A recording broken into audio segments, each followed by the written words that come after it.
Amigos de Plano Informativo, gracias por acompañarnos el día de hoy. Me da mucho gusto saludar, como siempre, a nuestro colaborador y experto en temas de gestión ambiental, Carlos Álvarez Flores. Carlos, ¿cómo estás? Muy buena tarde. Muy buenas tardes, Adrián, a ti y a tu auditorio. Carlos, pues el día de hoy, ¿qué tema nos tienes preparado? Mira, hoy quiero hablar del Convenio de Estocolmo. Rápidamente, en 1962, hace ya 61 años, 6 décadas, la bióloga marina Raquel Carson, estadounidense, escribe un documento, un libro que se llama La Primavera Silenciosa.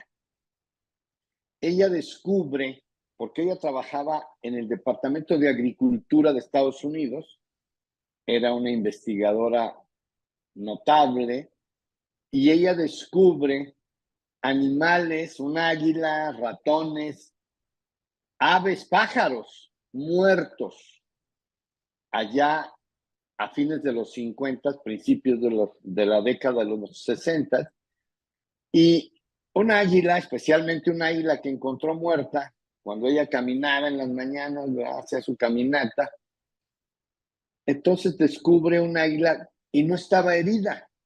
O sea, estaba muerta, pero no estaba herida. Se la llevó a su laboratorio, le hizo análisis histopatológicos en tejidos y descubre por primera vez en el mundo, en la historia contemporánea, que tenía DDT, el plaguicida, aquel famosísimo DDT. Se llama dicloro difenil tricloroetano. No sé si tú estás más joven, no sé si te acuerdas de aquellas bombas de Fleet que había, que poníamos para matar los Sí, moscos. claro. Bueno, pues ese es el famoso DDT, que es un plaguicida muy bueno, pero no sabíamos que no se degradaba. O sea, una vez que se fabrica el DDT, desde 1920 se empezó a producir porque nosotros tuvimos la mala idea de querer matar un mosco, el mosquito anófeles, aquel que transmitía la malaria o el paludismo. Entonces rociamos, así prácticamente rociamos el planeta con DDT. Lo que no sabíamos es que el DDT no se degrada, no se descompone químicamente, ni la acción fotolítica del sol, ninguna bacteria lo descompone. Entonces, todo el DDT aquí sigue. Es más, yo debo traer DDT dentro de mi cuerpo y seguramente tú también. Claro. Ahora bien, pasó el libro, lo denuncia ella y a partir de ahí, en Estados Unidos y en Europa, empiezan a estudiar los efectos, ¿verdad? Encontrar el DDT y luego los efectos. Y fueron descubriendo que los efectos son muchos y muy graves. No solamente el DDT, sino el aldrin, dieldrin, eldrina, mirex, toxafeno, lindano, clordano, hexaclorobenceno, heptacloro y los ascareles, aquellas sustancias que poníamos en los aceites de los transformadores de la luz que están en la esquina de las casas, en las calles, que es la que bajan, ese transformador que hay ahí es el que baja la alta tensión de la energía eléctrica, de la electricidad, la baja de 10, 15 o 20 mil volts, la baja a 110 volts para que nosotros podamos conectarnos en nuestras casas con los equipos eléctricos y electrónicos que tenemos, ¿verdad? Entonces, esos ascareles se llaman policlorobifenilos y esas son 11 sustancias y las más importantes que quiero hablar hoy son las dioxinas y furanos. Estas dioxinas y furanos se generan en las combustiones, en las quemas, en los incendios. Todos los incendios forestales, la quema de pata o esquilmo que hacen indebidamente los productores agrícolas todavía en México, los incendios de los tiraderos, ¿verdad? Sí supiste que casi 2 semanas lleva prendido el tiradero de Guanajuato capital y no lo pueden apagar, hazme favor, qué ridículo. Bueno, entonces, ahí están, en esos incendios, en esas quemas, ahí se generan enormes cantidades de dioxinas y furanos. Ahora bien, rápidamente, los efectos a la salud en mujeres embarazadas o en niños menores de 5 años es retraso mental, autismo, hiperactivismo o síndrome de déficit de atención. En los adultos podemos tener cáncer de nariz, de boca, de esófago, de estómago, de páncreas, de hígado, de riñón. También nos disminuye el sistema inmunológico a todos y también destruye la testosterona. Entonces, tenemos una obligación porque pasado todo este escándalo, desde 1962, es hasta el 2001, después de ya casi 3 décadas, 4 décadas, se convoca, la Organización de las Naciones Unidas convoca a la comunidad internacional a firmar lo que conocemos ahora como el Convenio de Estocolmo, que es precisamente la prohibición de todos estos plaguicidas tóxicos, de los policlorovifenilos y, en el caso de las dioxinas y furanos, la idea es reducirlas al máximo, o sea, evitar todos estos incendios, todas estas quemas indebidas de corteza vegetal, de biomasa y sobre todo de los tiraderos de basura, que es donde se generan más de 600 nanogramos por metro cúbico de dioxinas y furanas. No, para que tengas una referencia, Adrián, en México tenemos una norma, la norma oficial mexicana 098 Semarnat 2002, que es la de incineración de residuos, y dice que el límite máximo permisible de dioxinas y furanos debe ser de 0.2 nanogramos por metro cúbico, o sea, la quinta parte de un nanogramo. Y hay incendios que generan 600 nanogramos. 5 por 6, 30, o sea, 3,000 veces arriba del nivel permisible de dioxinas y furanos para que no nos dañe a la salud. Entonces, refiero esto porque en el 2008, bueno, el convenio se firmó en 2001, México lo ratifica en el 2004 y en el 2007 nos convocan al sector académico, a las ONGs, a los empresarios y el gobierno federal, nos convocaron a un grupo de trabajo para hacer el Plan Nacional de Implementación. Ese documento no lo conoce nadie. ¿Qué es el Plan Nacional de Implementación? Bueno, pues es el documento que México tuvo que hacer obligadamente para decir todo lo que tiene que hacer para reducir, primero para ya no usar todos estos plaguicidas, ¿verdad? Eliminar los PCB, los policlorofenilos, y reducir al máximo las dioxinas y furanos.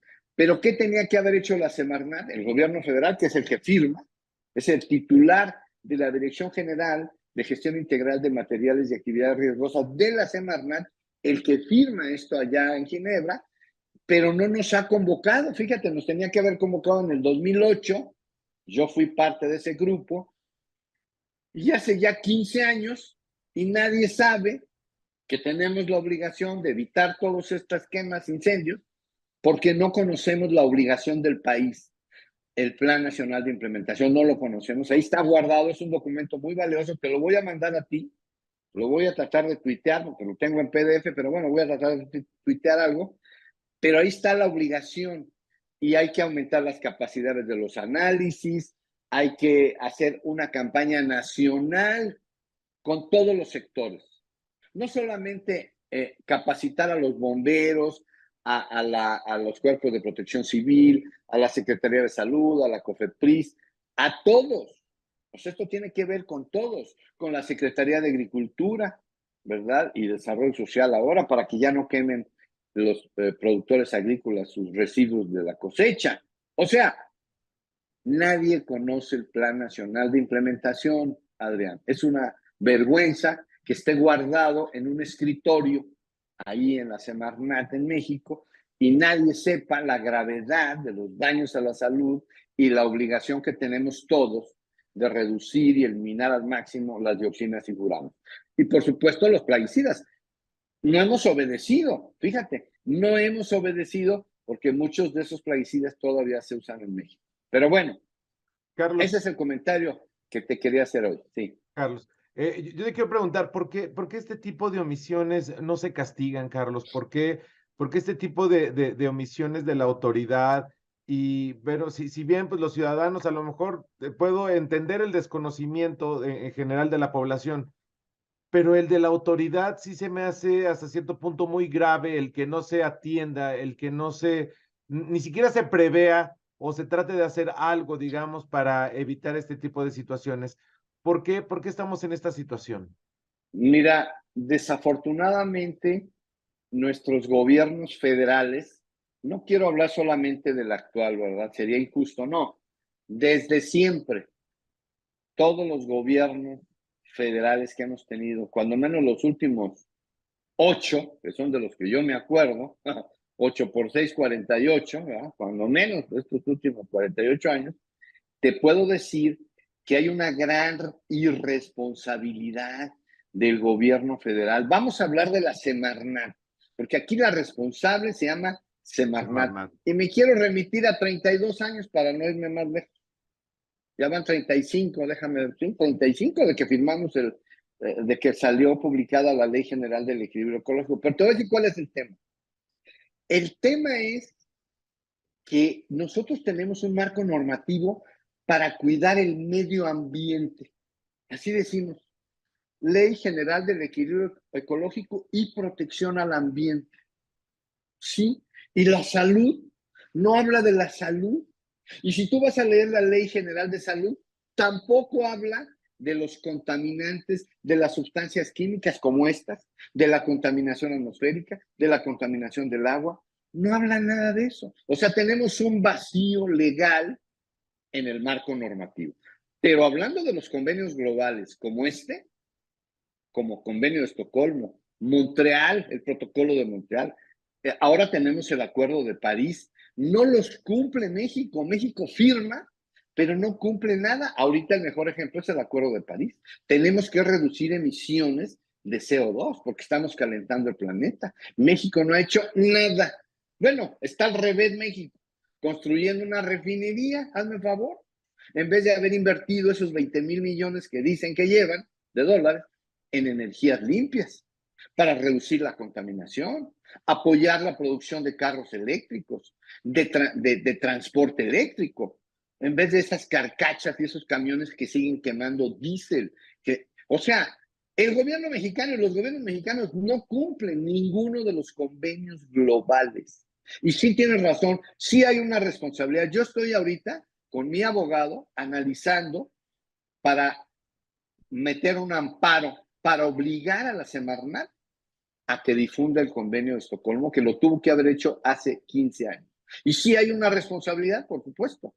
Claro que en este caso no puedo aplicar la ley de responsabilidad ambiental porque esa ley habla de daños, de deterioro ambiental. Bueno, sí, lo podemos usar como una interpretación y decir, bueno, desde el 2008 Semarnat tuvo que haber difundido el Plan Nacional de Implementación de Estocolmo, aplicarlo para evitar el deterioro ambiental. Sí, es correcto. Podemos usar ese argumento. Yo voy a firmar yo mismo mi ONG como una acción colectiva a la que tenemos derecho, todos los que estén constituidos como ONGs, tenemos derecho a reclamar ante el Poder Judicial estas inacciones, estas graves omisiones, estos graves olvidos que repercuten en daños a la salud de los mexicanos. Tienes toda la razón.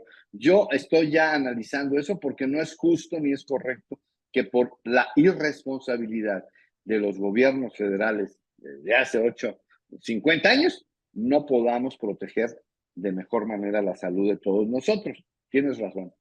Claro, porque podría trastocar, precisamente trastoca más bien esta parte que es el tema de la salud,